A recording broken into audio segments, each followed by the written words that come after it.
The studio's full. It's filled with testosterone in there. It sure is. Jamie Dornan and Sasha Gervasi are here in the studio. You guys smell good.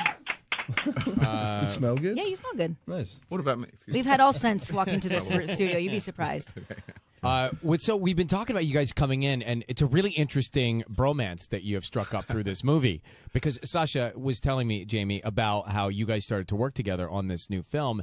And I guess if you watch Fantasy Island and you know the character Tattoo, then this is for you. And even if you don't, this is such a bizarre and fascinating story of how this came together. It's going to be on HBO, okay? Dinner with Hervé is coming out on HBO at the end of the month, October 20th.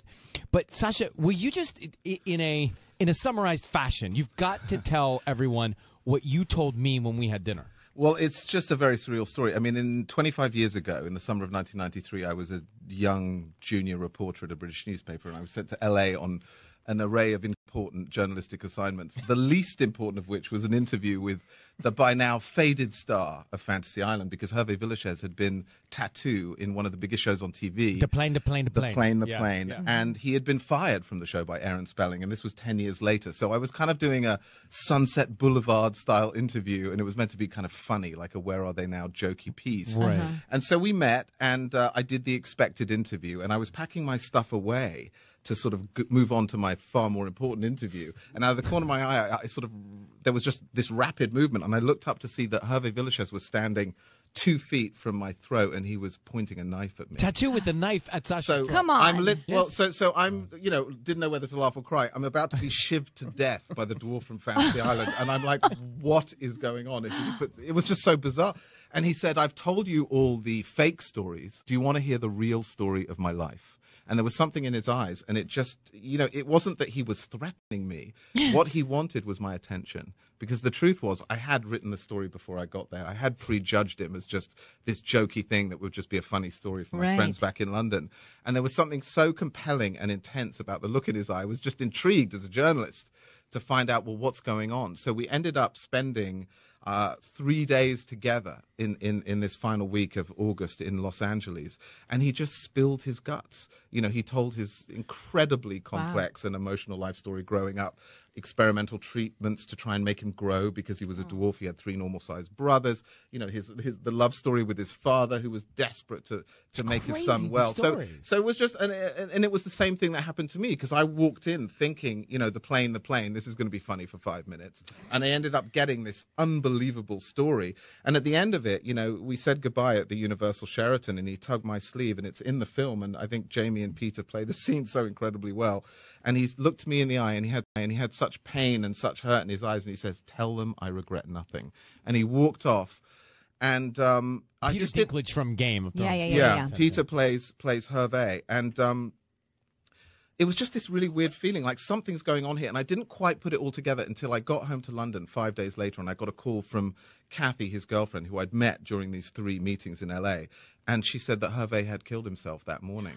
And I listened back to the tapes, and I started to realize, my God, this guy knew. He knew what he was going to do. He's telling you everything. And so I'm just some random English journalist, and he just decided to just open his heart and open his soul and just tell his whole story. And suddenly I realized I had the last interview with this guy that everyone knew, but really knew not much about.